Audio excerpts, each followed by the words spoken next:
Hallelujah. कितने लोग आनंदित है सुबह के समय? एक बार जिशा बहन यहाँ पे खड़े थे और उन्होंने कहा कि कभी मत पूछना कि कितने लोग खुश है। खुशियां जो है वो जिन चीजों के कारण आती है, लेकिन आनंद किसके कारण है? बोलो, मेरे प्रभु के कारण है। हालेलुया। कितने लोग आनंदित है प्रभु में? हालेलुया। ओ, मेरी बहन का वहां से हाथ उठा, मैं जान गया। आमेन। प्रभु आप लोगों को आशीष दे। God bless you. सुबह के समय हम लोग प्रभु के सानिध्य में आके बैठे हैं। कुछ समय हम लोग परमेश्वर के वचन से देखेंगे। हम दुआ करें प्रभु से कि कहे खुदावंद तो हमारे हृदय को खोलना, खुदा तू जो चाहता है हमसे बात करना। आमेन। पिछले दिनों में जब मैं यहां पे खड़ा था तो हमने इस वचन से बात करना स्टार्ट किया था, जहां पर प्रभु ने कहा कि बहुत थोड़े से है जो स्वर्ग के राज्य में प्रवेश करेंगे। क्यों थोड़े स्वर्ग के राज्य में प्रवेश करेंगे? हम इस बात को देखते देखते हुए आ रहे हैं। कुछ कारण मैंने आपको पिछले दिनों में बताए थे,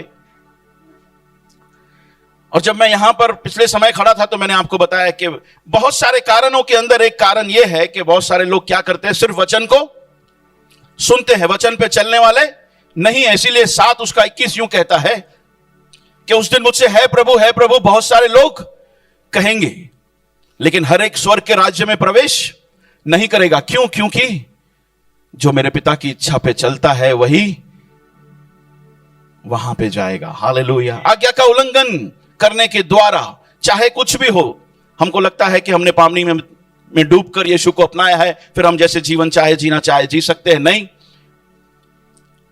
भाई गिरीश ने इस बात को अच्छी तरह से हमको समझा के दिया कि वो शुरुआत है, वो अंत नहीं है। हमने जर्नी को स्टार्ट किया है, हमें मुकाम तक पहुंचना है। अगर जो हम लोग जहां पर पहुंचना चाहते हैं बीच में ही कहीं ट्रेन से उतर जाए तो हम लोग पहुंचेंगे हमके जहां पहुंचना है? नहीं। तो हमें इस बात का ध्यान रखना है। प्रभु का वचन कहता है कि अभी भी वो समय बाकी है, विश्राम का समय बाकी है, जब हम उसके अंदर प्रवेश करेंगे। तब तक हमें हमारे जीवनों को संभाल के रखने की जरूरत है। हालेलुया। आमेन। पिछले दिनों में मैंने जिस संदेश को अंत किया था वहां से हम आगे बढ़ने की कोशिश करते हैं। मैंने बताया था कि चलने के द्वारा कुछ सच्ची आशीषें हमको प्राप्त होती है। क्या होती है? चलने के द्वारा सच्ची आशीषें प्राप्त होती है। जिन ब्लेसिंग्स की मैं बात करने वाला हूं उनको मैंने सच्चा ब्लेसिंग्स इसके लिए कहा है क्योंकि मेरे लिए वो ब्लेसिंग्स जो है वो सच्ची ब्लेसिंग्स है। शायद दुनिया के लिए वो अलग हो सकती है, लेकिन मेरे लिए वो ब्लेसिंग्स सच्ची ब्लेसिंग्स है। आज का हमारा टॉपिक है सच्ची ब्लेसिंग्स वचन पे चलने के द्वारा। Hallelujah. True blessings through obedience. Hallelujah. Amen. क्यों देख रहे हैं? क्यों देख रहे हैं? ताकि एक और तरीके से हम लोग सीरियस हो जाए वचन के ऊपर चलने के लिए। हालेलुया। हम लोग स्वर्ग का राज्य तो खो रहे हैं, यहां पर भी हम क्या क्या खो रहे हैं हम आपको बताना चाहते हैं। तो पहला ब्लेसिंग्स, जब हम वचन पे चलते हैं तो हम उसके आराधक बन जाते हैं। हालेलुया। क्या करते हैं हम उसके आराधक बन जाते हैं। हालेलुया। हम जानते हैं कि आराधना के अंदर क्या शामिल है। आराधना के अंदर शामिल है भजन गाना और वचन पे चलना। सिर्फ भजन गाना नहीं, अपने पड़ोसी को देखकर बोलो, सिर्फ भजन गाना नहीं, आराधना वचन पे चलना भी होता है। जहां पर जब हम लोग मिलकर भजन गाते हैं, उसकी आराधना करते हैं, उससे हम उसके आराधक बनते हैं। यह बात सत्य है। लेकिन मंडे टू सैटरडे नहीं, सॉरी, हम लोग हमेशा इस तरह से प्रचार करते हैं मंडे टू सैटरडे नहीं, मंडे टू संडे। हालेलुया। कोई है जो चिल्लाएगा Monday to Sunday? Monday to Sunday. अपने पड़ोसी को देखकर बोलो Monday to Sunday, Monday to Saturday नहीं, मंडे टू संडे। हम लोग सैटरडे फिर संडे कैसे भी शाम को चलते हैं। सुबह को तो यहां पर हम पवित्रता से जीते हैं, हमारी नजरें भी यूं रहती है, लेकिन फिर हमारी नजरें उठती है संडे शाम को। बोलो Monday to Sunday, Monday to Sunday. जब हम यहां पर मिलकर भजन गाते हैं, उसके आराधक बनते हैं। जब हम लोग मंडे टू संडे उसके वचनों पे मनन करते और उस पे चलते, तो भी हम उसके आराधक बनते हैं। जब वचन कहता है जो तुम्हारे खिलाफ आते हैं, जिन्होंने तुम्हारा बिगाड़ा है, जब हम उनको माफ करते हैं तो ये आराधना है। क्या है? जब हम उनको माफ करते हैं तो क्या है? अपने पड़ोसी को देख के बोलो, जब भी तेरा कोई कुछ बिगाड़े जब तू उसको माफ करता है और उसके लिए दुआ करता है तो तू आराधना करता है। हालेलुया। तब उस समय तू आराधक बनता है। हालेलुया। जब तू परमेश्वर के सामने दीन होता है, दीन होने का मतलब क्या है? मैंने बताया था, दीन होने का मतलब यह है, जब हम लोग जूम पे मिला करते थे, जैसे एक मांगने वाला होता है, उसी तरह की पोजीशन हम लोग लेते हैं परमेश्वर के सामने। खुदावन, मैं कुछ भी नहीं तेरे बगैर, हमें तेरी जरूरत है रोजाना, हर समय, हर पल। अगर जो हम ऐसा एक व्यवहार अपने साथ करते हैं, एक एटीट्यूड हमारे दिल के अंदर हम ऐसा उठाते हैं, हमारे स्वभाव के अंदर ये बात को डालते हैं, तो हम क्या बनते हैं? परमेश्वर के आराधक बनते हैं। हालेलुया। जब अपने स्वार्थता से बाहर निकलकर दूसरों के लिए सोचना हम स्टार्ट करते हैं, अपने हाथों को और अपने समय को निकालकर दूसरों के जीवन के लिए निवेश करते हैं। वचन कहता है कि केवल अपने बारे में सोचने वाला मत बन। जब हम उस वचन का पालन करते हैं तो हम क्या बनते हैं? आराधक बनते हैं। हालेलुया। जब हमारे हृदय शुद्ध होते हैं उस समय हम आराधक बनते हैं परमेश्वर के, क्योंकि वचन कहता है धन्य हैं जिनके हृदय शुद्ध है, वही परमेश्वर को देखने पाएंगे। हालेलुया। तो परमेश्वर की इच्छा है कि हमारे हृदय क्या हो? शुद्ध हो। हमारा दिल क्या हो? साफ हो। उसके अंदर बैर, जलन, ईर्ष्या अगर जो पाई जाती है तो हम कह सकते हैं हमारा हृदय शुद्ध है? नहीं मेरे प्यारों। जहां पे प्रभु का वचन कहता है धन्य हैं जिनके हृदय शुद्ध है, हम लोग अपने हृदय को इस तरह से तैयार करते हैं, जब हमारे भाई या बहन किसी भी तरीके से आगे बढ़ते हम प्रसन्न होते, खुश होते हैं, जलन और बैर भाव को छोड़ते हैं, एक दूसरे की उन्नति का कारण बनते हैं, तो हम आराधक बनते हैं। बोलो अपने आप पास बाजू वाले को, इस तरह से तू आराधक बन सकता है। हालेलुया। उस परमेश्वर का। जब हम अपने लेखे सही नहीं, परमेश्वर के लेखे सही बनते हैं। हालेलुया। बहुत सारे लोग हालेलुया अपने लेखे धर्मी है, लेकिन अपने लेखे धर्मी नहीं है। अपने पड़ोसी को देख के बोलो, अपने लेखे धर्मी मत बन। जो परमेश्वर की नजर में सही है उस तरीके से तू सही होने की कोशिश कर, तो ही तू उसका आराधक बन पाएगा। वरना तू शायद पृथ्वी पर लोगों के द्वारा धर्मी कहा जाए, लेकिन खुदा की नजर में तू धर्मी नहीं होगा। हम आराधक बनते हैं। हालेलुया। जब हम परमेश्वर के अनुसार सारी चीजों को देखना शुरू करते हैं। हालेलुया। क्या उसे बाता है, क्या उसकी चाहत है, क्या उसकी इच्छा है, जैसा उसका हित है उसके अनुसार। दुनिया सिखाती है हालेलुया झूठ बोलो तो गलत है, लेकिन किसी के भले के लिए तो सही है। लेकिन हमें हर बात में इस तरह से चेक करना है, खुदा तेरी नजर में क्या है, तेरी दृष्टि से क्या है। जब हम हर चीज यीशु या वचन के सामने रखकर हम लोग अपने आप को चेक करते हैं, हाँ, तो हम परमेश्वर के अनुसार सही बनने की कोशिश करते हैं और हम उसके आराधक बनते हैं, क्योंकि हम फिर उस तरह से चलते हैं। और चलना क्या है? आराधक बनना है। हालेलुया। जैसे हम अंदर हैं वैसे ही बाहर है, तो हम उसके सच्चे आराधक बनते हैं। हम लोगों के सामने शायद 2 रंग का मुखौटा पहन के चलते हो, लेकिन उसको हम बुद्धू नहीं बना सकते। अपने पड़ोसी को देखकर बोलो, उसको देखकर उसको बुद्धू नहीं बनाया जा सकता। तू चर्च में एक मुखौटा पहन के आता है और मंडे टू सैटरडे या फिर संडे शाम को भी तेरा मुखौटा बदल जाता है। तेरे दिल के अंदर बैर है, तो इस तरह से आराधक नहीं बन सकता परमेश्वर का। जो हर जगह परमेश्वर के अनुसार सही है और एक ही मुखौटा पहना हुए है, कौन सा? यीशु का चेहरा। हालेलुया। वो परमेश्वर के आराधक है। हालेलुया। जो अपने आप को व्यभिचार से दूर रखते हैं। वचन कहता है व्यभिचारी लोग परमेश्वर के राज्य के वारिस नहीं होंगे। अपनी नजरें घुमाना बंद कर, अपने दिल को कहे, तू जो इधर उधर देखता है, कोई तुझे देखे ना देखे, वो परमेश्वर तुझे देख रहा है। हालेलुया। उसकी मर्जी नहीं है कि तू ऐसा बने। तू ऐसा बनकर आराधकपन को तू खो रहा है। अगर तू उसका आराधक बने रहना चाहता है या बनना चाहता है, तो अपने हृदय को और अपनी आंखों को तू साफ कर। जब हम ऐसे बिहेवियर से अपने आप को दूर करते हैं तो हम उसके आराधक बनते हैं। जब कोई हमारा बिगाड़े उसको सिर्फ हम माफ नहीं करते, इतना ही सीमित नहीं है। जैसे राजा दाऊद की बात हम करें, राजा साहुल ने उसको मारने की कोशिश की थी, लेकिन राजा दाऊद ने कभी भी उसके ऊपर हाथ नहीं उठाया, केवल वहां तक सीमित नहीं रखा। हम पढ़ते हैं बाइबल के अंदर कि जब राजा दाऊद को मौका मिला राजा साहुल के मरने के बाद, उनके बेटों को भी उसने वो उनको जमीन जो थी लौटा कर दे दी। इसका मतलब क्या है? इसका मतलब यह है कि मैं सिर्फ तुझे माफ नहीं करूंगा, मुझे जब भी मौका मिलेगा मैं तेरी भलाई भी करूंगा। हालेलुया। इस तरीके का एक बिहेवियर, इस तरीके का हमारा चाल चलन हमें आराधक बनाता है परमेश्वर का। हालेलुया। कोई देखे ना देखे, हम लोग हालेलुया आंसू बहाते हैं लोगों के लिए, प्रार्थनाएं करते हैं। हालेलुया। बंद कोठरी में हम परमेश्वर के आराधक बनते हैं। हालेलुया। एक डर मुक्त और एक चिंता मुक्त जीवन हम जब जीते हैं। हालेलुया। क्योंकि वचन कहता है, कितनी बार लिखा है, डर मत, चिंता मत कर, डर मत, चिंता मत कर। और एक वैसा जीवन जब हम जीने की कोशिश करते तो हम उसके आराधक बनते हैं। पैसे के साथ जब हम अपने आप को सही करते हैं तब हम उसके आराधक बनते हैं। बहुत बार अब ये पैसा है जो हमें आराधकपन से रोक देता है।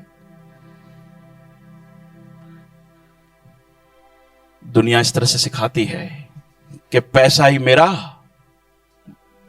माई बाप, मैं पैसे का दास। जहां पे पैसे की बात आएगी, प्रभु तू कौन, साइड में रहे। उस समय अपने पड़ोसी को देखकर कहो, अगर ये पैसे के साथ सही नहीं हुआ तो आराधकपन से छूट जाएगा। तुझे अगर ये परमेश्वर का आराधक बनना है, हालेलुया, तो जरूरी है तू पैसे के साथ सही बने। तो परमेश्वर का आराधक कैसे हो सकता है अगर जो तू सिगरेट, दारू और अपने मुंह में जो चाहे रखता है? क्या आराधक ऐसे होते हैं? क्या परमेश्वर की आराधना करने वाले लोग ऐसे हैं? नहीं। जब हम व्यसन सिर्फ छोड़ते नहीं, मैंने बताया था कि हमें सिर्फ परमेश्वर से प्यार नहीं करना। परमेश्वर से प्यार करने का मतलब क्या? परमेश्वर से प्यार करने का मतलब है कि बुराई से नफरत करना। हालेलुया। आज्ञाओं पे चलना है, लेकिन उसको हम बयां किस तरह से करते हैं? बुराई से नफरत कर कर। तो सिर्फ छोड़ना नहीं है मेरे प्यारो। आपने अगर जो इको जीवन के लिए सनातन सत्य देखा हो तो यही बात, हालेलुया, बड़ी अच्छी तरीके से पास्टर केनेथ ने भी सिखाया कि सिर्फ बुराई को छोड़ना नहीं है। परमेश्वर से प्यार करना चाहते हो तो अच्छाई को साथ में अपनाओ भी। बुराई से नफरत करो और साथ में अच्छाई को अपनाओ। तो परमेश्वर का वचन कहता है तू अपने माता पिता का आज्ञा का पालन करना, उसका आदर करना। और जब हम अपने माता पिता का आदर करते हैं, आदर का मतलब ये नहीं है, मैं ये नहीं कहना चाहता कि जब हमें वचन के खिलाफ जाने के लिए बोलते हैं तो उस समय हम उनकी बात माने, नहीं, हम उनको समझा के दे सकते हैं। लेकिन इस बात को छोड़कर अगर जो हम उनका निरादर करते हैं, अगर जो उनकी खुशी हमारे लिए खुशी नहीं है, तो यह बड़े तकलीफ की बात है मेरे प्यारो। परमेश्वर का वचन कहता है तू अपने माता पिता का आदर कर। जब हम लोग उनका आदर करते हैं, उनकी बातों को मानते हैं, उन्हें खुशी देते हैं, उन्हें आनंद पहुंचाते हैं, तो हम उसके आराधक बनते हैं। हालेलुया। वचन कहता है, हालेलुया, तू अपनी पत्नी से प्रेम रख जैसा परमेश्वर ने तुझसे प्रेम रखा है। जब हम, हालेलुया, जैसा परमेश्वर ने प्रेम रखा वैसा हम अपने पार्टनर से प्रेम रखते हैं तो हम उसके आराधक बनते हैं। वचन कहता है पत्नियां अपने पति के अधीन में रहे, उनकी बॉस ना बने। जब हम वैसे वचन के ऊपर चलकर अपने पति का आदर करते हैं, उनकी बातों को मायने रखते हैं, उनकी ख्याल रखते हैं, उनको समझते हैं, तो हम परमेश्वर के आराधक बनते हैं। जब हम पैसा, बिजनेस, जॉब, हमारे कार्य, हर सबसे बढ़कर परमेश्वर को स्थान देते हैं प्रथम, तो हम उसके आराधक बनते हैं। दुनिया की नजर में मेरे प्यारो, ऐसा ईश्वर का आराधक बनना मूर्खता है। इस तरह से उसकी आराधना करना मूर्खता है। लेकिन दुख की बात है कि आज मसीह लोगों के लिए भी ये मूर्खता या मामूली या तुच्छ बन चुका है उसका आराधक बनना।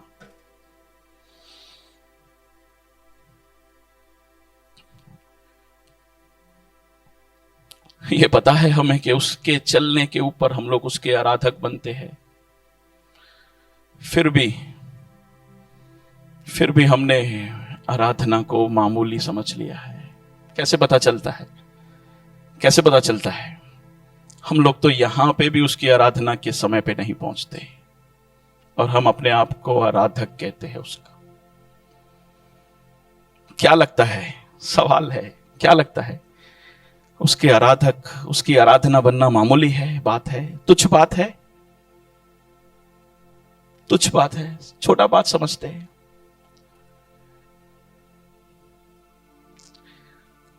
सूरज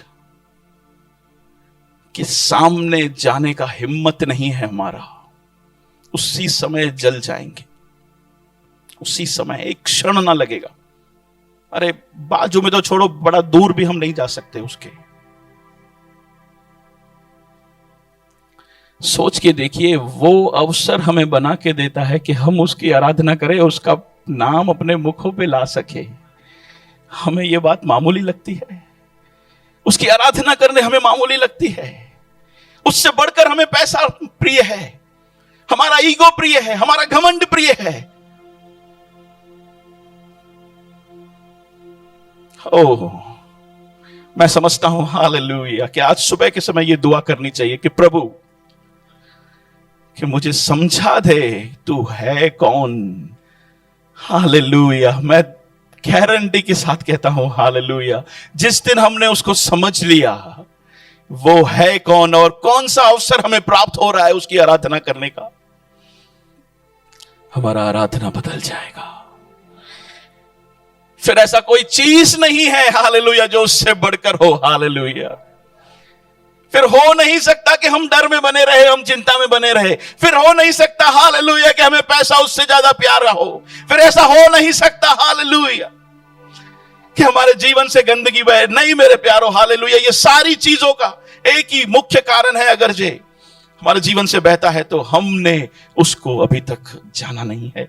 उसे कहे प्रभु तेरा मुख मुझे दिखा दे ताकि मैं तेरा आराधक बन जाऊं। हालेलुया, मैं तेरा आराधक बन जाऊं। यहोशू हालेलुया यरीहो नगर के बाहर खड़ा है। क्या खड़ा है? यरीहो नगर के बाहर खड़ा है। पुराने नियम में हम पढ़ते हैं यरीहो दीवार कितना बड़ा है, कितना बड़ा है। ओह, मैं समझता हूं कि जितना हॉल है उससे भी कई बड़ा, ज्यादा मोटा दीवार, जहां पे 5-5, 6-6 रथ एक साथ में चले, उतना जाड़ा और इतना बड़ा दीवार ऊंचाई में। कितना बड़ा वो दीवार। इजराइल की प्रजा यरीहो को नाश करने के लिए परमेश्वर ने उनको कहा था। इस बात को भी अगर जो परमेश्वर कहता है तो वो युद्ध किसका है, इसको अच्छी तरह से समझना है तो फिर से इको जीवन के लिए सनातन सत्य को देख लीजिए, जहां पर यह सवाल उठाया गया था भाई गिरीश के द्वारा कि ऐसे कैसे परमेश्वर किसी को नाश करने के लिए बोल सकता है। इको जीवन के लिए सनातन सत्य को आप देखिए, उसके अंदर ऐसे सवालों के जवाब आपको मिलेंगे जो आपको आगे ले जाएंगे। यरीहो की दीवार जो इतना बड़ा और इतना मोटा था, वो यरीहो वालों ने सारे फाटक बंद कर दिए कि ये इजरायली लोग अंदर ना आ सके। परमेश्वर ने बोला एक ही चीज करो। क्या करो? आराधना करो। हालेलुया, आराधना करो। क्या हुआ? ओ वचन कहता है हालेलुया, वो बड़ा और मोटा दीवार हालेलुया चकनाचूर होके हालेलुया जमीन की तरफ फैल चुका। हालेलुया, अपने पड़ोसी को देख कर कहे हालेलुया तुझे युद्ध लड़ने की जरूरत नहीं है। अगर जो तू उसका आराधक है तो तू उसकी आराधना करता है तो वो तेरी ओर से लड़ता है। हालेलुया, तेरे आराधकपन को तू छोटा मत समझ। हालेलुया, आज सुबह को ये वाणी तू ले जा। हालेलुया, एजरा की पुस्तक के अंदर हम पढ़ते हैं जब पहला इतिहास और दूसरा इतिहास लिखा गया,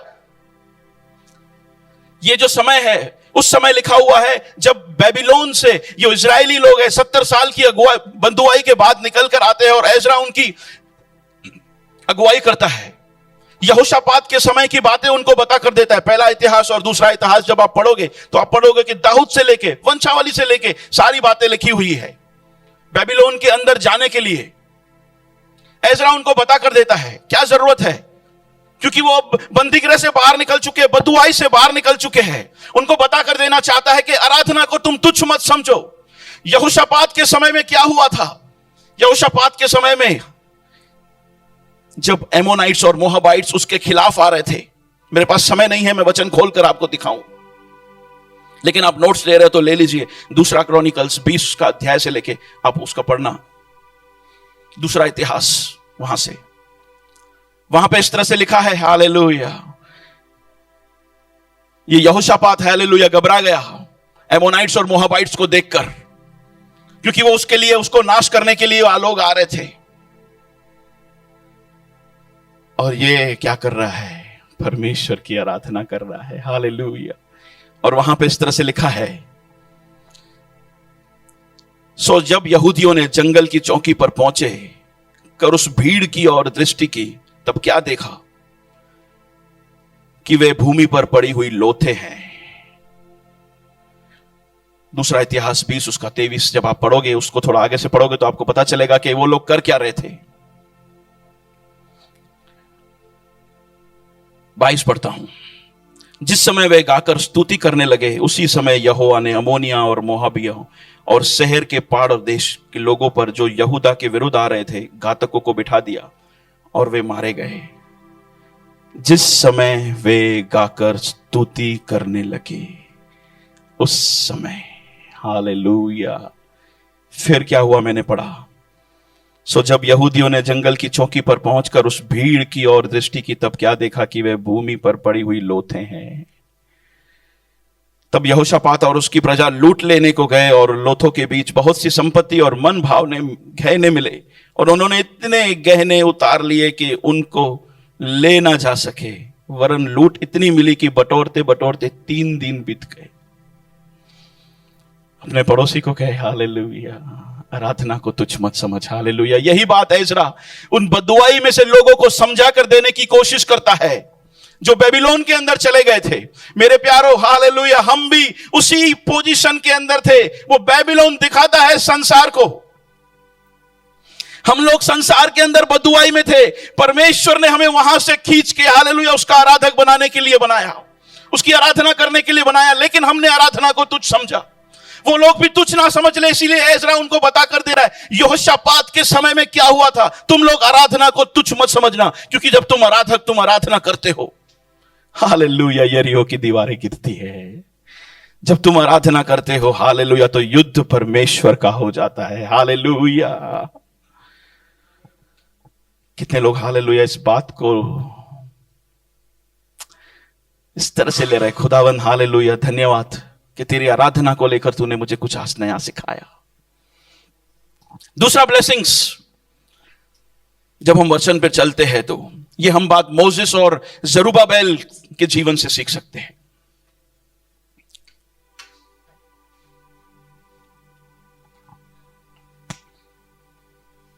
ये बात हम जरुब्बाबेल और मोसेस के जीवन के द्वारा सीख सकते हैं। दोनों ने क्या किया हम जानते हैं इतिहास के अंदर।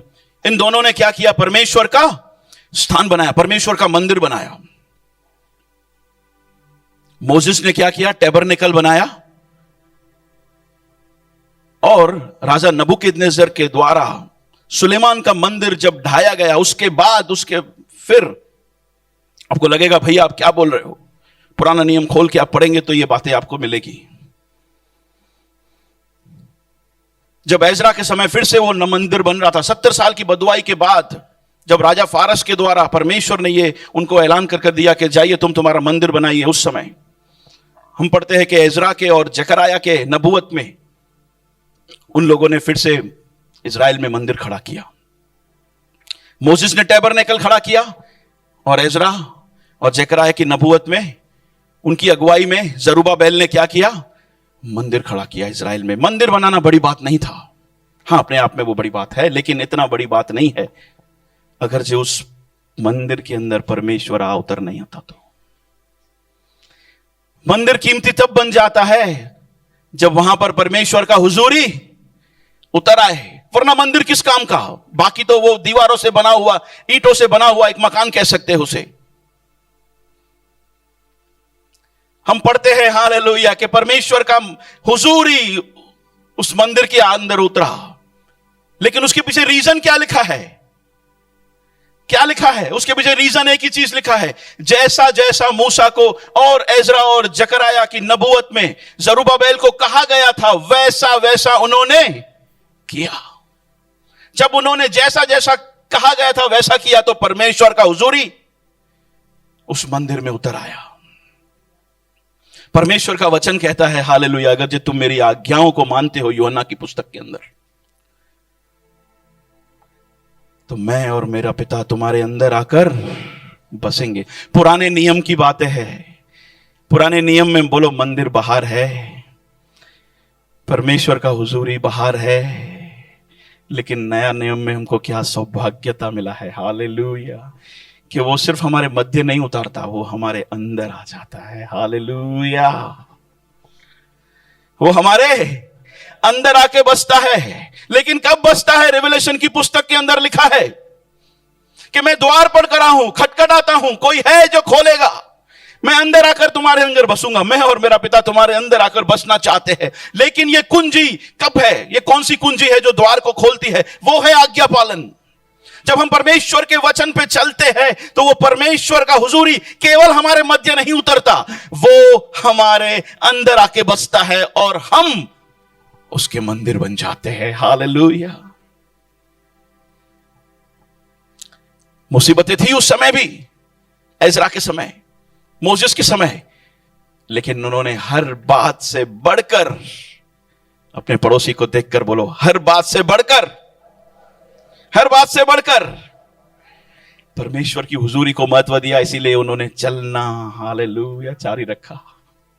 अगर जी परमेश्वर का हुजूरी, मेरे प्यारो, अगर जी मायने नहीं रखता हमारे लिए, अगर जी उसकी आराधना करना हमारे लिए मायने नहीं रखता मेरे प्यारो, तो फिर हमें चलना मायने नहीं रखेगा, उसकी आज्ञा पालन करना हमें मायने नहीं रखेगा। हम चाहते हैं, अगर जी हम समझते हैं कि ओहो चलेगा, कोई बात नहीं, मैं उसका आराधक नहीं बन सका तो ओके, ओहो मैं नहीं चाहता कि मैं उसका मंदिर बनूं, ओके, परमेश्वर कहेगा। लेकिन यहां पे कोई है जो कहना चाहता है, प्रभु मुसीबतें चाहे कितनी भी हो, कुछ भी हो जाए,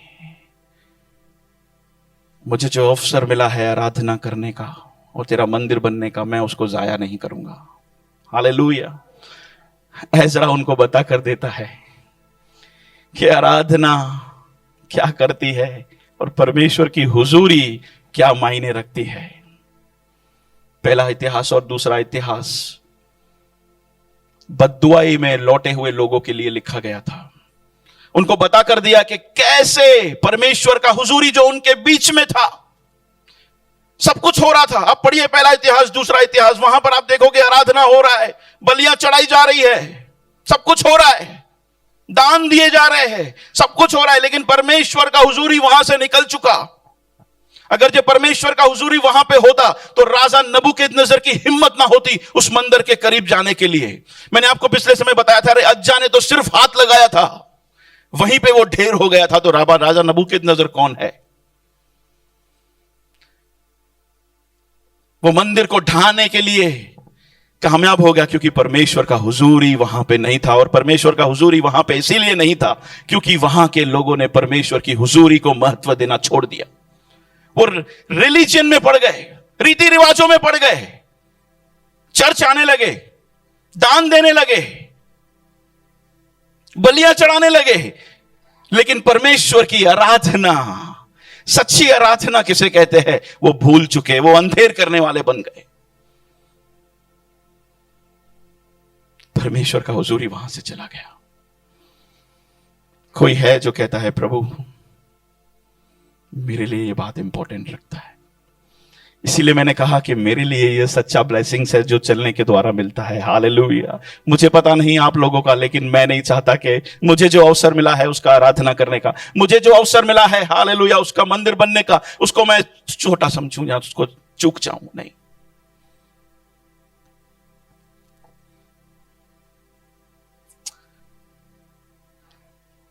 दूसरा इतिहास 34 जिसमें हम जब पढ़ते हैं तो योशिया के समय ऐसा लिखा है कि मंदिर टूटा फूटा पड़ा था। क्या पड़ा था? मंदिर टूटा फूटा पड़ा था। लेकिन योशिया के दिल के अंदर आया कि ऐसे कैसे परमेश्वर का मंदिर टूटा फूटा पड़ा है? नहीं। योशिया के पिता जो है वो आमोन, उसके बारे में हम जब पढ़ते हैं तो वो परमेश्वर की नजर में बहुत ही घृणा करने वाला व्यक्ति था, हर दुष्टता से भरा हुआ व्यक्ति था। लेकिन उस घराने के अंदर योशिया ने अपने आप को अलग किया। उसने वो किया जो परमेश्वर की नजर में सही है, ऐसा लिखा है उसके बारे में। और उसने मंदिर की मरम्मत की। वहां पर इस तरह से लिखा है, मरम्मत करते करते उन मजदूरों को परमेश्वर को वो व्यवस्था की पुस्तक मिली जो मूसा के द्वारा लिखी गई थी। और वो पुस्तक जो है वो लाई गई राजा के सामने, योशिया के सामने, और उसको पढ़कर उसने अपने वस्त्र फाड़ दिए। क्यों फाड़ दिए? लिखा है वहां पर कि देखा कि हमारा जो हाल है आज, उसके पीछे का कारण यह है कि परमेश्वर ने जो हमें करने के लिए कहा हमने वो नहीं किया है। और योशिया ने वहां पे बड़ा सुधार किया। अब पढ़ लीजिए दूसरा इतिहास 34, वहां से आपको पता चलेगा। मैं जब इस भाग को पढ़ता था तो मुझे दुख हुआ। क्या खबर है? परमेश्वर की व्यवस्था की पुस्तक एक ऐसी जगह पे पड़ी है जहां पर कोई देखने वाला तक नहीं है, और वो उसके आराधक थे। परमेश्वर उनके मध्य रहने वाला परमेश्वर था। आज भी मुझे दुख होता है, हालेलुया, जब ये परमेश्वर का पुस्तक, उसका व्यवस्था बड़े ऊंचे स्थान पर हम रैक पे रख देते हैं, बड़ा सफाई कर कर हम लोग तिजोरी में रख देते हैं। गंदा नहीं होना चाहिए, इसके लिए उठाकर पढ़ते तक नहीं है। यही गलती की थी मेरे प्यारो इस्राएल की प्रजा ने। व्यवस्था की पुस्तक मूसा के द्वारा उन्हें दी गई थी, लेकिन क्या किया? तुच्छ समझा। मरम्मत करते समय मजदूरों को मिला बड़ी बुरी पोजीशन के अंदर। अपने हृदय के अंदर जांचिए, क्या हमने उसके साथ ऐसा ही किया है? क्या इसके साथ हमने ऐसा ही किया है क्या कि हमारे पास समय है, इसको उठाऊं और पढ़ूं और परमेश्वर की मर्जी को जानूं, ताकि मैं उसका आराधक बन सकूं, हालेलुया, ताकि मैं उसका मंदिर बन सकूं, हालेलुया। हम उसके आराधक बनते हैं, हम उसके मंदिर बनते हैं। तीसरा ब्लेसिंग्स, जेनेसिस 26 अध्याय और 1 से लेके 5 तक के वचनों में लिखा है। जल्दी से पढ़ के मैं अपनी बात को रख के हम लोग फिर प्रभु भोज की ओर आगे बढ़ेंगे आज। जेनेसिस 26 1 से लेके 5 यूं कहता है, और उस देश में अकाल पड़ा। वह उस पहले अकाल से अलग था जो इब्राहिम के दिनों में पड़ा था। सो इसहाक गरार को पलिश्तियों के राजा अबीमेलेक के पास गया। वहां यहोवा ने उसको दर्शन देके कहा, मिस्र मत जा, जो देश में तुझे बताऊं उसी में रहे। तू इसी देश में रहे और मैं तेरे संग रहूंगा और तुझे आशीष दूंगा, और ये सब देश मैं तुझको दूंगा और तेरे वंश को दूंगा, और जो शपथ मैंने तेरे पिता इब्राहिम से खाई थी उसे मैं पूरी करूंगा, और मैं तेरे वंश को आकाश के तारागण के समान करूंगा, और मैं तेरे वंश को ये सब देश दूंगा, और पृथ्वी की सारी जातियां तेरे वंश के कारण अपने आप को धन्य कहेगी। क्यों हो रहा है ये सब कुछ? इसहाक के साथ प्रभु यू क्यों कह रहा है? पांचवा उत्पत्ति 26 उसका 5 मैं पढ़ने जा रहा हूं, ध्यान से सुनिए। क्योंकि इब्राहिम ने मेरी मानी थी और जो मैंने उसे सौंपा था उसको और मेरी आज्ञाओं और विधियों और व्यवस्था का पालन किया था। हालेलुया। इब्राहिम ने वाचा को पालन किया, विधियों को पालन किया, आज्ञा को पालन किया। उसका आशीष कहां जा रहा है? उसका आशीष कहां जा रहा है मेरे प्यारो? उसका आशीष जा रहा है उसके पीढ़ियों में, उसके बच्चों में। एक और वचन में पढ़ना चाहता हूं, जेनेसिस 19 और उसका 29, लोत के बारे में। लोत कौन है? इब्राहिम का भतीजा है। उसके बारे में देखिए क्या लिखा है।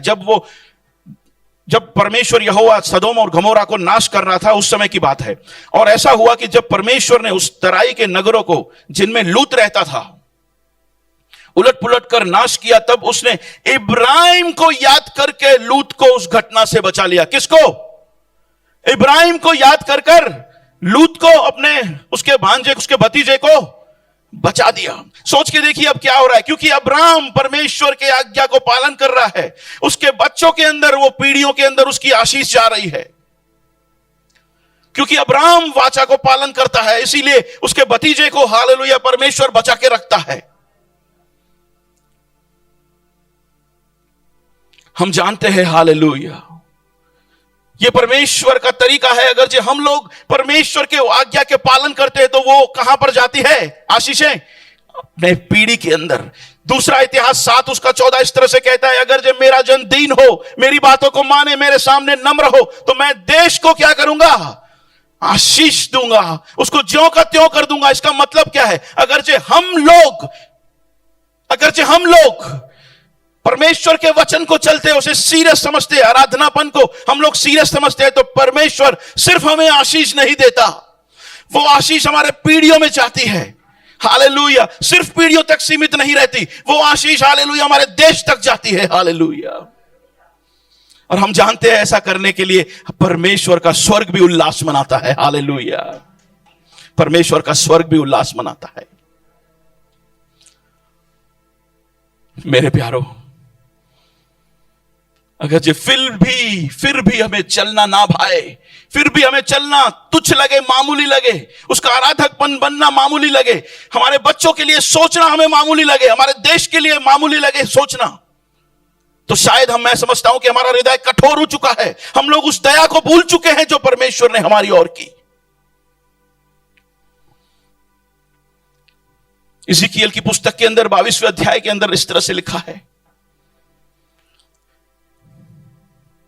कि मैंने एक मनुष्य को ढूंढना चाहा, मैंने एक मनुष्य को ढूंढना चाहा, लेकिन मुझे कोई नहीं मिला जो भाड़े को सुधारे, जो मध्य आकर हालेलुया मेरे क्रोध को शांत कर सके।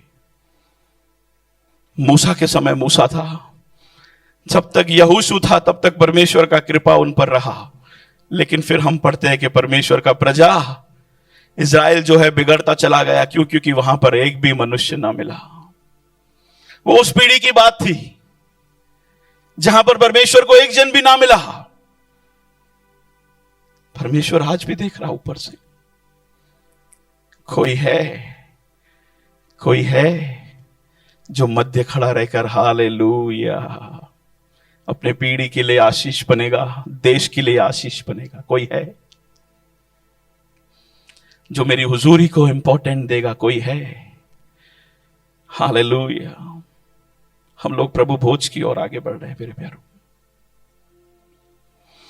हम लोग प्रभु भोज के लिए आगे बढ़ रहे हैं।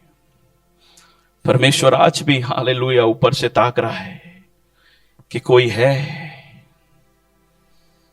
है जो भाड़े को सुधारे। हालेलुया।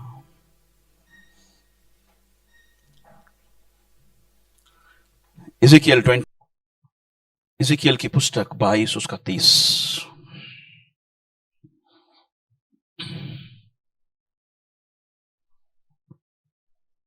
जब हम प्रभु भोज की ओर आगे जा रहे हैं तो ये वचन मैं आपके सामने रखना चाहता हूं। हालेलुया। उस पीढ़ी के सामने परमेश्वर ने इस तरह से देखने की कोशिश की।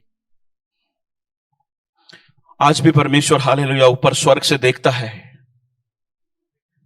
इज़िकियल 22 उसका 30, 22 उसका 30।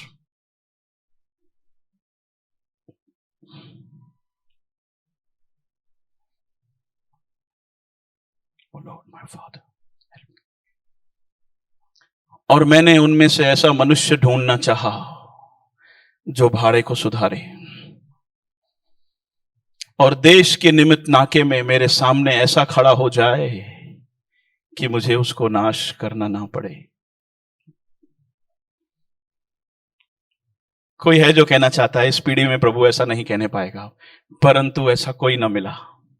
कोई है यहां पर जो कहना चाहता है, आज प्रभु भोज के सामने जब हम जा रहे हैं मेरे प्यारों, तो कोई है इस तरह से जो कहना चाहता है प्रभु उस समय तूने कहा तुझे कोई नहीं मिला, लेकिन आज प्रभु हालेलुया तेरी इस वाणी को मैं अपने जीवन के लिए पूरा नहीं होने दूंगा। मैं हूं। हालेलुया। कोई है जो कहना चाहता है मैं हूं प्रभु। हालेलुया। हाँ, मैंने ये बात सही है, ये बात सत्य है कि मैंने अब तक उस दया को तुच्छ समझा है। ये बात सच है प्रभु हालेलुया कि तेरी बुलाहट को मैंने तुच्छ समझा है। हाँ प्रभु, मैं पिछले महीने तक जैसे चाहा वैसे जी रहा था प्रभु, हालेलुया। लेकिन जब मैं आज तेरे प्रभु बोझ के सामने आया हूं तो प्रभु तुझसे ये वायदा करना चाहता हूं खुदावंत, मैं तुझसे ये वायदा करना चाहता हूं अब्बा, कि तू जब सब स्वर्ग से पुकारेगा तो मैं तुझे यहां पर खड़ा मिलूंगा, हालेलुया। मैं मेरे भाड़े को मेरे देश के नाके में खड़ा हुआ मिलूंगा। प्रभु भोज किस बात को दिखाता है? प्रभु भोज दिखाता है मेरे प्यारो उस बात को कि परमेश्वर ने हमारे लिए क्या कर दिया। वचन कहता है हालेलुया के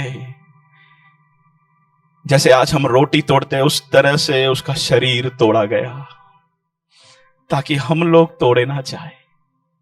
उसने अपना सारा लहू बहा दिया ताकि हमको जीवन मिल सके, हालेलुया। प्रभु भोज हमें स्मरण दिलाता है हालेलुया कि कैसी दया हम पर की गई है। प्रभु भोज हमें स्मरण दिलाता है कि क्यों हमें बुलाया गया है। लेकिन वहां पर एक और बात लिखी है कि जो इस प्रभु भोज में से अन्न रीति से खाए वो परमेश्वर और उसके दया का जो उसने बलिदान किया है उसका दोषी ठहरता है। ये अन्न रीति क्या है?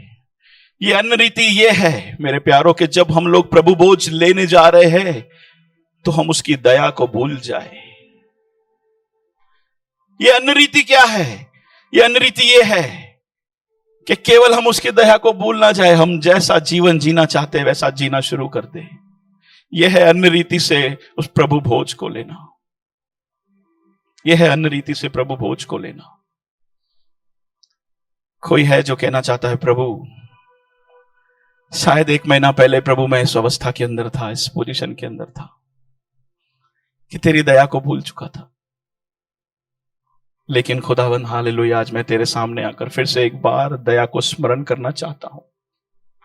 तेरे उस बलिदान को स्मरण करना चाहता हूं जो तूने क्रूस पर किया प्रभु, उसको स्मरण करना चाहता हूं। हां मैं स्वार्थी बन गया था लेकिन मैं अब बदलना चाहता हूं।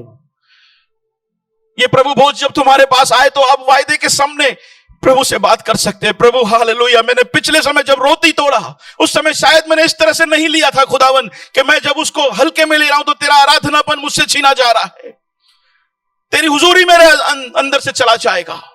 लेकिन खुदावन जब मैं आज तेरे प्रभु भोज के सामने आ रहा हूं तो ये वायदा करता हूं प्रभु ये इस बातें मेरे लिए मायने रखती है। जब मैं तेरे सामने आ रहा हूं प्रभु हालेलुया तो मैं ये वायदा करता हूं खुदावन जैसा मैं पिछले समय जिया था वैसा प्रभु आगे को मैं ना जीऊंगा, हालेलुया। कोई है जो परमेश्वर को इस तरह से वायदा करके प्रभु भोज में आगे ले बढ़ना चाहता है, हालेलुया।